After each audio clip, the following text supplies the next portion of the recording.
জানেন, আমাদের জীবন ধ্বংসের পেছনে আমাদের অভিভাবকরাই দায়ী। তারা শুধু বলে তারা নাকি আমাদেরকে ভালোবাসে। আসলে কি তারা ভালোবাসে?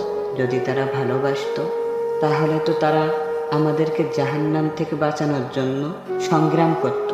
আমাদেরকে জাহান্নাম থেকে বাঁচানোর জন্য যা করণীয় তাই করত। শুধু ভালোবাসার দোহাই দিয়ে শরীর নষ্ট হয়ে যাবে তাই রোজা রাখতে দিল না। ফজরের সময় ঘুমের ব্যাঘাত ঘটবে তাই ফজরের নামাজ পড়তে দিল না। হ্যাঁ, শরীয়ত ফরজ হওয়ার পরেও তারপর সে দায়িত্বগুলো পালন করলো না পিতামাতা। কারণ আমি আমার সন্তানকে ভালোবাসি।